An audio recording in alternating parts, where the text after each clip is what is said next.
Hello guys, welcome to my channel. जैसा कि आपने थंबनेल और टाइटल पढ़ ही लिया होगा, जैसे हम पैट सुपर टेट बीओ कोई भी आपका एग्ज़ाम है वनडे टीचिंग का, जिसमें आपके क्वेश्चन पूछे जाते हैं। सब में जनरल साइंस हो, जनरल अवेयरनेस हो, आपका जीके हो, करंट हो, मैथ्स हो, रीजनिंग हो, हिंदी इंग्लिश, जितने भी आपके एग्ज़ाम में ये सब पूछे जाते हैं, तो हम उनका मॉडल पेपर प्रैक्टिस सेट कर रहे हैं।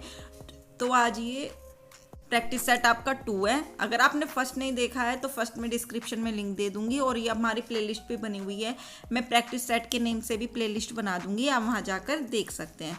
तो आप इससे ये देखिए कि आपकी कितनी तैयारी है। पहले हम करेंगे जीएस के क्वेश्चंस कुछ, फिर हम करेंगे जीएस के बाद आपके हिंदी, इंग्लिश, रीजनिंग, मैथ्स, आपके करंट, सबके हम एक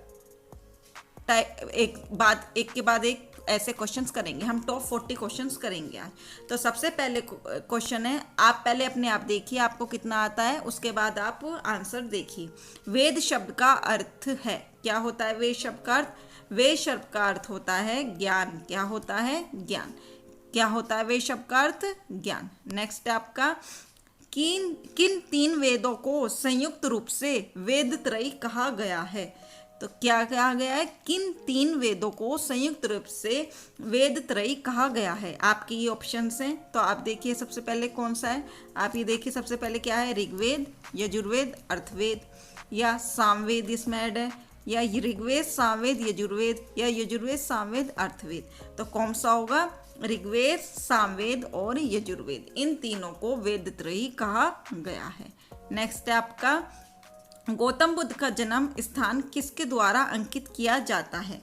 तो आपके 4 ऑप्शन हैं, पहले आप सोचिए किसके द्वारा किया जाता है। तो सबसे फर्स्ट है आपका अशोक मौर्य का रुमिनदेई स्तंभ, मूर्ति, पीपल वृक्ष, बोध मठ। तो क्या है आंसर? अशोक मौर्य का रुमिनदेई स्तंभ को गौतम बुद्ध का जन्म स्थान कहा जाता है। क्यों? क्योंकि वह अपने राज्याभिषेक के 20 वर्ष बाद लुम्बिनी ग्राम में गए। उसने वहां पत्थर की दीवार बनवाई और शिला स्तंभ खड़ा किया। वहां भगवान बुद्ध का जन्म 563 ईसा पूर्व हुआ था। अतः लुम्बिनी ग्राम का भूमि घटाकर 1/8 भाग कर दिया गया था, इसलिए अशोक मौर्य का रुमिनी स्तंभ को गौतम बुद्ध का जन्म स्थान कहा जाता है। नेक्स्ट है, बुद्ध वंश किस वंश से संबंधित थे? कौन से वंश से थे बुद्ध? ज्ञात्रक, मौर्य, शाक्य या क्रू? कौन से थे? आप सोचिए पहले। तो कौन से थे? शाक्य। कैसे? बौद्ध धर्म के प्रवर्तक महात्मा बुद्ध शाक्य वंश से संबंधित थे। इनका जन्म कपिल वस्तु के, कहाँ पे हुआ था इनका? कपिल वस्तु के लुम्बिनी में शाक्य मुखिया शुद्धोधन के यहाँ हुआ था। तो इसलिए ये किस संबंध थे? शाक्य से संबंधित थे। नेक्स्ट है आपका, प्रथम बौद्ध परिषद कहाँ आयोजित की गई? वैशाली, कश्मीर, राजगृह या पाटलिपुत्र? तो प्रथम बौद्ध परिषद आपकी राजगृह में आयोजित की गई। कहाँ पर? राजगृह की सप्तऋषि गुफा में किया गया। इसका बौद्ध परिषद की अध्यक्षता मां कश्यप ने की थी। नेक्स्ट है आपका, गांधी जी। अब गांधी जी के हैं थोड़े से, मैंने आज क्वेश्चन लिए हैं, इंपॉर्टेंट है, गांधी जी के जरूर पूछे जाते हैं। तो बस आप बीच बीच में शेयर करते रहिएगा। आप देख रहे हो, अगर आपको क्लासेस अच्छी लग रही हैं तो प्लीज़ चैनल को सब्सक्राइब और शेयर जरूर कर दीजिएगा। आपको ऐसी क्लासेस मिलती रहेंगी। नेक्स्ट है, गांधी जी की सबसे महत्वपूर्ण शिक्षाएं निम्नलिखित में कौन सी हैं? सत्य, अहिंसा, धर्म या सत्याग्रह? तो कौन सी है? ऑप्शन देखिए, केवल 1 और 3, 2 एंड 4, केवल 1 एंड 2 एंड या तीनों? तो कौन सी है महत्वपूर्ण शाखा है? उनकी महत्वपूर्ण शाखा है 1 और 2, मतलब सत्य और अहिंसा उनकी महत्वपूर्ण शिक्षाएं हैं, सत्य और अहिंसा। जबकि सत्याग्रह उनके आंदोलन का प्रमुख अस्त्र है। क्या? जो उन्होंने आंदोलन किए थे वहां पे सत्याग्रह उनका प्रमुख क्या था? अस्त्र था। नेक्स्ट है आपका, संविधान सभा का पहला सत्र हुआ था। कब हुआ था संविधान सभा का पहला सत्र? 16 अगस्त 1947 को, 26 जनवरी 1948 को, 9 दिसंबर 1946 को या 26 नवंबर 1946 को? तो संविधान सभा का पहला सत्र 9 दिसंबर 1946 को हुआ। कहाँ पर हुआ था? दिल्ली में आरंभ हुआ। 2 दिन पश्चात 11 दिसंबर को सभा ने डॉक्टर राजेंद्र प्रसाद को अपना स्थायी अध्यक्ष चुन लिया गया था। किसको? डॉक्टर राजेंद्र प्रसाद को। नेक्स्ट है आपका, निम्नलिखित में से किसने 1945 में आजाद हिंद फौज की ओर से लाल किले के मुकदमे में पैरवी कर रहे वकीलों की अध्यक्षता की? तो किसने की थी?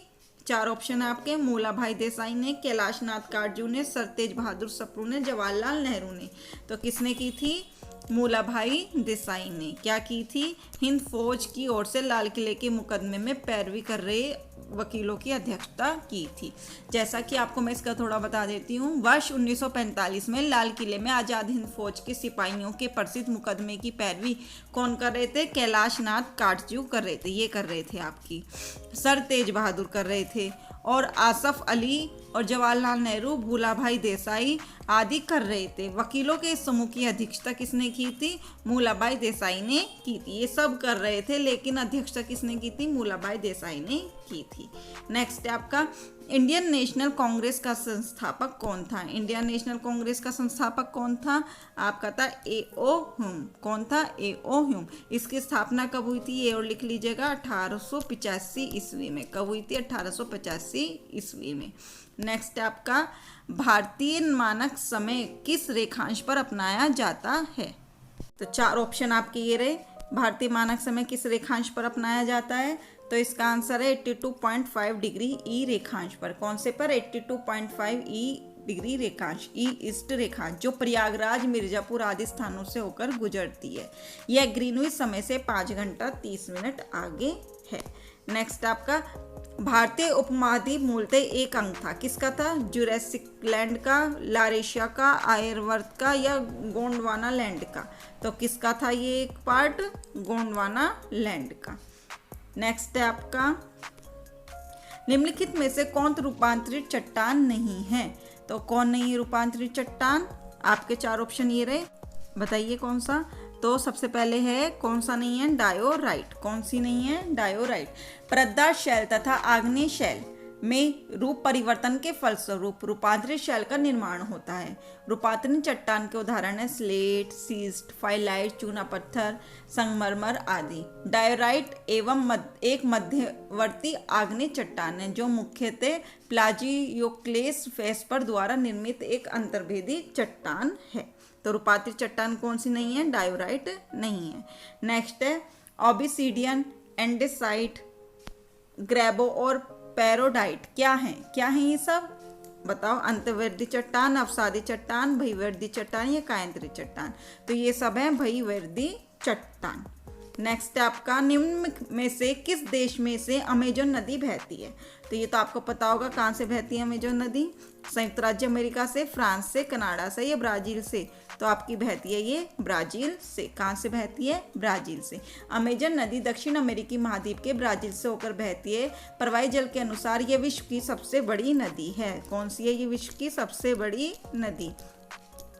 आपकी यह एंडीज पर्वत से निकलती है और अटलांटिक महासागर में गिरती है। नेक्स्ट है आपकी, यूरोप की सबसे लंबी नदी कौन सी है? तो यूरोप की सबसे लंबी नदी है आपकी वोल्गा। कौन सी है? वोल्गा नदी यूरोप तथा यूरोपीय रूस की सबसे लंबी नदी है। उसका उद्गम वल्दाय पहाड़ियों से होता है तथा ये कैस्पियन सागर में गिरती है। तो इतना भी आपको पता होना चाहिए। नेक्स्ट, निम्न में से कौन सी नदी भूमध्य रेखा को 2 बार पार करती है? तो कौन सी करती है? कांगो नदी, अमेजन नदी, नाइजर नदी या नील नदी? तो आपकी करती है कौन सी 2 बार? कांगो नदी। अफ्रीका महाद्वीप की प्रसिद्ध नदी कांगो भूमध्य रेखा को 2 बार पार करती है। इसी महाद्वीप की लिम्पोपो नदी मकर रेखा को 2 पार करती है। भूमध्य रेखा को कांगो नदी और महाद्वीप की लिम्पोपो नदी, ये भी लिख लीजिएगा, मकर रेखा को 2 बार पार करती है। अगर मकर रेखा का आया तो कौन 2 बार पार करती है? लिम्पोपो नदी। नेक्स्ट है आपका, अब ये आ गए आपके साइंस के क्वेश्चंस। क्या है? विद्युत बल्ब के तंतु के संदर्भ में सत्य कथन है। क्या है? ये जो विद्युत बल्ब होता है क्या टंगस्टन का बना होता है? नेक्स्ट है आपका, इसका गलनांक बहुत ज़्यादा लगभग 3370 डिग्री सेल्सियस होता है। तो आपका क्या सही है? एक सही है, दूसरा सही है या दोनों सही हैं? तो आपको भी पता है इसके ये दोनों ही सही है। क्योंकि आपको पता है इसका ये किसका बना होता है? टंगस्टन का बना होता है और इसका गलनांक बहुत ज़्यादा 3370 डिग्री सेल्सियस होता है। नेक्स्ट है आपका, निम्न कथनों पर विचार करें। किसी चालक में धारा प्रवाहित करने पर चालक के चारों ओर चुंबकीय क्षेत्र उत्पन्न हो जाता है। यह चुंबकीय क्षेत्र का परिमाण प्रवाहित होने वाली धारा के परिमाण के अनुक्रमानुपाती होती है। तो कौन सा सही है? ए सही है, बी सही है या दोनों सही है? आप बताइए कौन सा होगा। तो इसके दोनों ही सही होंगे, इसके भी। क्यों? क्योंकि आपको पता है किसी चालक में धारा प्रवाहित करने पर चालक के चारों ओर चुंबकीय क्षेत्र उत्पन्न हो जाता है और चुंबकीय क्षेत्र का परिमाण प्रवाहित होने वाली धारा के परिमाण के क्या होता है? अनुक्रमानुपाती होता है। इतना आपने फिजिक्स में 10th तक पढ़ा होगा। नेक्स्ट है चुंबक के संदर्भ में सत्य कथन है। चुंबक दो प्रकार के होते हैं, एक प्राकृतिक चुंबक और विद्युत चुंबक। दूसरा है विद्युत चुंबक की अपेक्षा प्राकृतिक चुंबक ज्यादा शक्तिशाली होता है। तो कौन सा कथन सत्य होगा? पहला या दूसरा या दोनों या कोई नहीं? तो इसमें आपको पता है कि केवल आपका पहला कथन ही सत्य है। क्यों? क्योंकि दो प्रकार के आपके चुंबक होते हैं, ये तो आपका सही है। ऐसा पदार्थ जो लोहे या लोहे से बनी वस्तु को और आकर्षित करता है उसे चुंबक कहते हैं। आपको पता है जो पदार्थ चुंबक की ओर आकर्षित होते हैं उसे चुंबकीय पदार्थ। और चुंबक के मुख्य दो प्रकार के होते हैं, प्राकृतिक चुंबक और कृत्रिम चुंबक। जो ये ज्यादा शक्तिशाली का है ये आपका गलत है। नेक्स्ट है आपका वायुमंडल में सर्वाधिक पाई जाने वाली गैस है। तो कौन सी पाई जाती है सर्वाधिक? आपको पता है वायुमंडल में कौन सी पाई जाती है? वायुमंडल में पाई जाने वाली गैस है सर्वाधिक नाइट्रोजन। कौन सी है? नाइट्रोजन। कितनी पाई जाती है? नाइट्रोजन ऑक्सीजन की दहन क्रिया को नियंत्रित में रखती है। नाइट्रोजन पौधों के पोषण के लिए भी एक अनिवार्य तत्व है। कुछ प्राकृतिक प्रक्रियाओं के द्वारा वायुमंडलीय नाइट्रोजन घुलनशील नाइट्रेट में बदल जाती है। आपकी जो नाइट्रोजन है वो कितनी प्रतिशत पाई जाती है आपके वायुमंडल में? कितनी? 21% है ना। ऑक्सीजन आपकी पाई जाती है 4% और कार्बन डाइऑक्साइड 0.0 है ना। कुछ इसी टाइप से आपकी 71% पाई जाती है, ये पाई जाती है आपकी। ठीक है, तो आप देख लीजिएगा एक बार। तो ये आपकी सबसे ज़्यादा नाइट्रोजन पाई जाती है। अब यहाँ से आपका मैथ स्टार्ट है। मैथ्स के मैंने कुछ आपके फॉर्मूले लिखे हैं, ये आपका फॉर्मूला आपको याद करना या स्क्रीनशॉट ले लीजिएगा। जब ऐसे सीरीज दी हो आपको 1 + 1/2, 1 + 1/3, 1 + 1/x, तो आपका फॉर्मूला होगा x + 1। जब बीच में माइनस होगा तो यहाँ हो जाएगा 1/x। जब यहाँ पे नीचे स्क्वायर होगा 1 - 1/2, 3, 4x², तो हो जाएगा x + 1/2x। नेक्स्ट है आपका जब ऐसे x1, x2, x3 दे रखा होगा तो फॉर्मूला होगा xn + 1। जो भी यहाँ संख्या है जैसे ये घट बढ़ रही हैं तो जो आपकी लास्ट में यहाँ पे संख्या होगी वो संख्या +1/x1। आपके ये क्वेश्चन पूछे जाते हैं आपकी जो करनी आता है उससे। a + b का whole square, a² + b² + 2ab मैंने बोला था फॉर्मूला लिखवा दूंगी। ये आपके a - b का, ये आप स्क्रीनशॉट ले लीजिए और कैसे इसको लगाएंगे हम क्वेश्चंस में समझेंगे। तो ये सारे फॉर्मूले हैं, ये 8th में भी पढ़े होंगे आपने। ये सारे फॉर्मूले का स्क्रीनशॉट ले लीजिए या नोट कर लीजिए, ये आपको याद करने पड़ेंगे। तो क्वेश्चन स्टार्ट करते हैं। अब सबसे पहले आपका फर्स्ट क्वेश्चन है 369 के आधे का 2/3 किसके बराबर है? इस टाइप के क्वेश्चन आते हैं, आपने देखे होंगे। क्या बोला? जैसे जैसे बोला है ऐसे ऐसे लिख लेंगे। 369 के मतलब मल्टीप्लाई, आधा मतलब हाफ, का भी मतलब होता है मल्टीप्लाई। 2/3 किसके बराबर है? तो इसे काट दीजिए, किसके बराबर होगा? 3 × 1 = 3, 3 × 2 = 6, 3 × 3 = 9। तो आपका काट के कितना हो जाएगा? ये यहाँ से 2 से 2 कट गया तो कितना आंसर आ गया? 123। तो किसके बराबर हो गया? ये 123 के बराबर हो गया। तो ये आपका क्या हो गया? आंसर। नेक्स्ट है आपका 0.24 को सबसे छोटी भिन्न में बदल कर लिखिए। सिंपल सा है, इसमें छोटी भिन्न में बदलना है आपको। कैसे बदलोगे? 0.24। आपको पता है दशमलव हटाते हैं, दशमलव के बाद जितनी डिजिट होती है उतनी नीचे 0 लगती है। कितनी डिजिट है? 1, 2, तो नीचे 0 आ गई, 1, 2।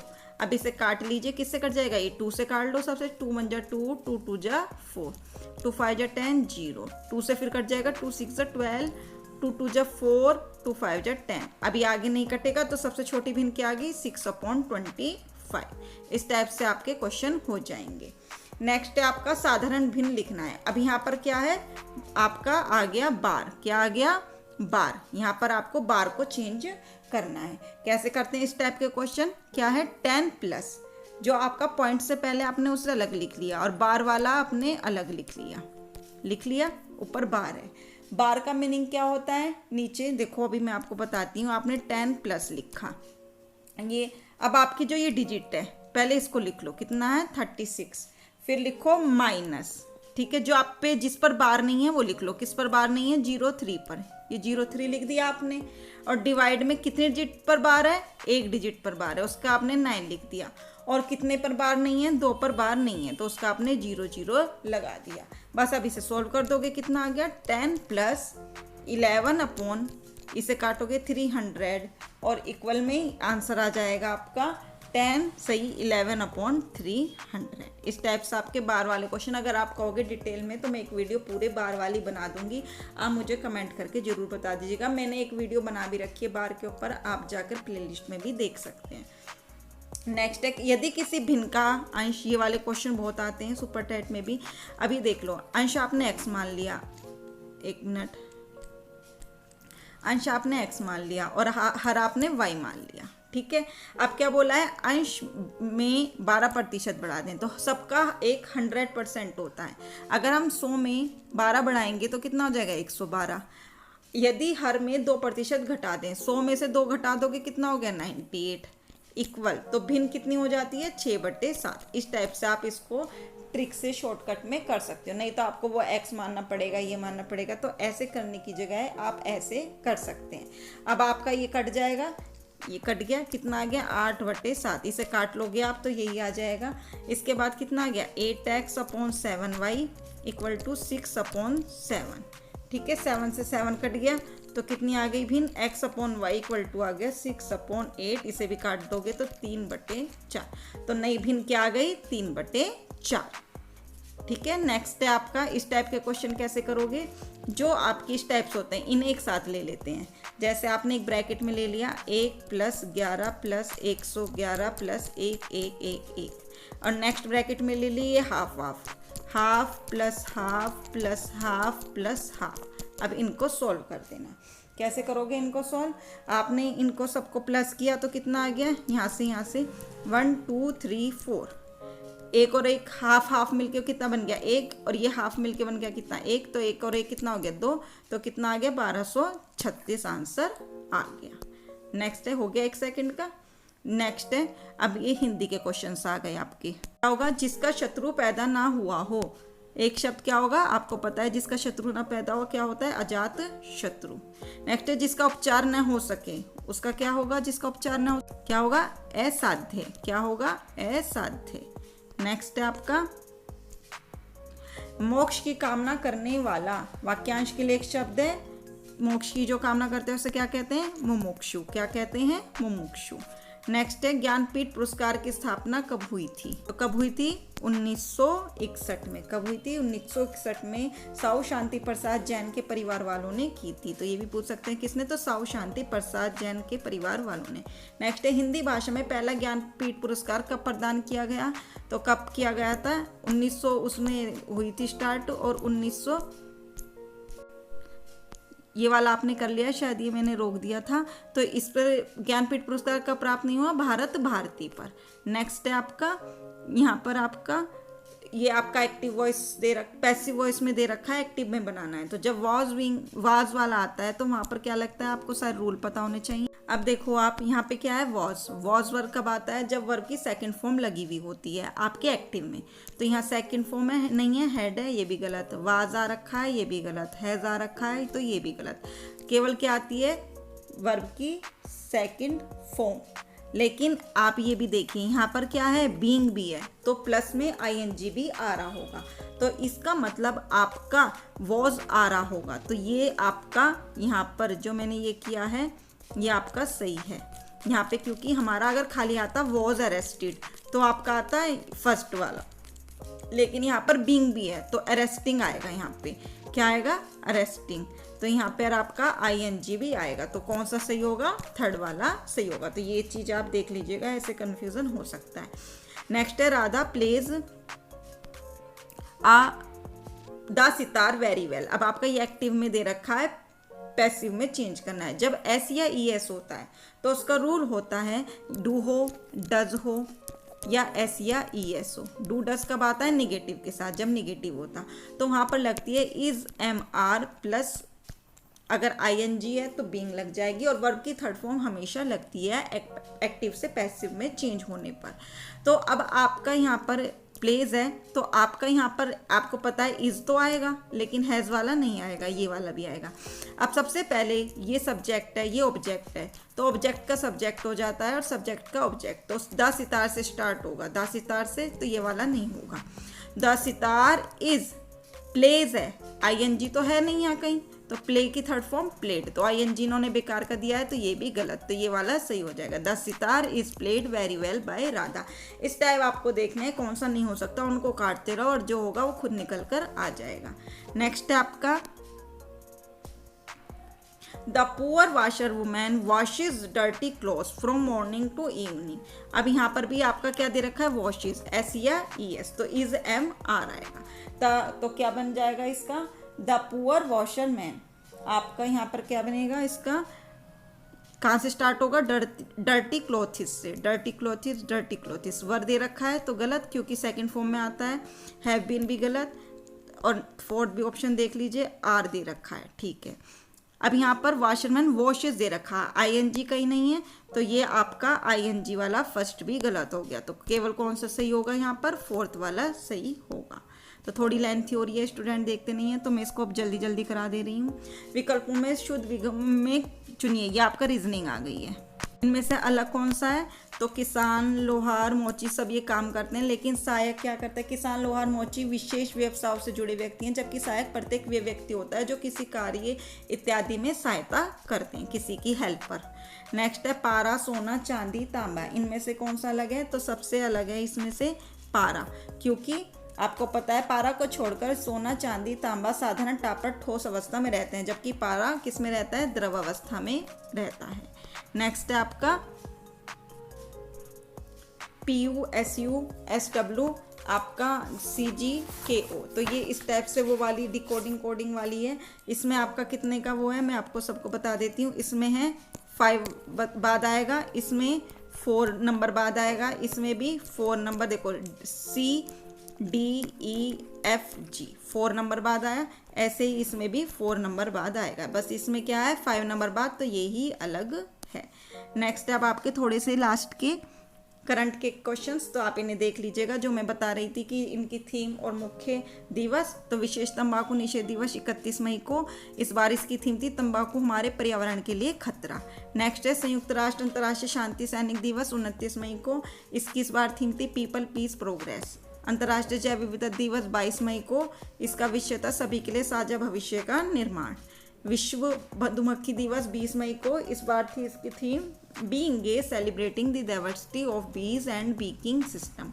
नेक्स्ट अंतर्राष्ट्रीय थैलेसीमिया दिवस 8 मई को, मुख्य विषय था इस बार be aware, share, care, working with the global community as one to improve the knowledge. ये याद कर लीजिएगा, इंपॉर्टेंट ही दिए हुए हैं इसमें।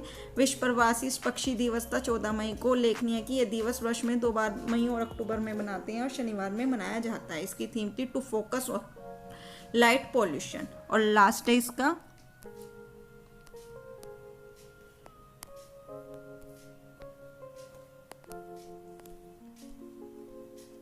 विश्व रेड रॉक्स दिवस कब मनाया जाता है, आपका 8 मई को। मुख्य विषय था बी ह्यूमन काइंड। विश्व अस्थमा दिवस 3 मई को। यह दिवस प्रतिवर्ष मई माह के प्रथम मंगलवार को मनाया जाता है। इसकी थीम थी closing gaps in asthma care. Press स्वतंत्रता दिवस 3 मई को। मुख्य विषय था डिजिटल घेराबंदी में पत्रकारिता। International girls in ICT day 28 अप्रैल को। मुख्य विषय था पहुंचे और सुरक्षा। विश्व बौद्धिक संपदा दिवस 26 अप्रैल को। मुख्य विशेष था IP and youth innovation for a better future. विश्व टीकाकरण सप्ताह 24 से 30 अप्रैल। मुख्य विषय था लॉन्ग लाइफ फॉर ऑल। विश्व मलेरिया दिवस 25 अप्रैल को। मुख्य विषय था मलेरिया रोग के बोझ को कम करने और जीवन बचाने के लिए नवाचार का उपयोग करें। और विश्व पृथ्वी दिवस इंपॉर्टेंट 22 अप्रैल को। इस बार था मुख्य इन्वेस्ट इन अवर प्लेनेट। तो आज के लिए इतना ही। काफ़ी लंबी वीडियो हो गई है। अगर आपको अच्छी लगी थी है, आपको इतनी लंबी वीडियो चाहिए, प्लीज़ मुझे कमेंट करके ज़रूर बताइएगा। मैं इसी टाइप से सारे सब्जेक्ट्स के कुछ क्वेश्चंस करके आपको प्रैक्टिस सेट कराऊंगी। अगर वीडियो अच्छी लगी तो प्लीज़ पूरी देखिएगा, कमेंट करिएगा, लाइक करिएगा और चैनल पर नहीं आए तो ज़रूर सब्सक्राइब कर लीजिएगा। तो आज के लिए थैंक यू।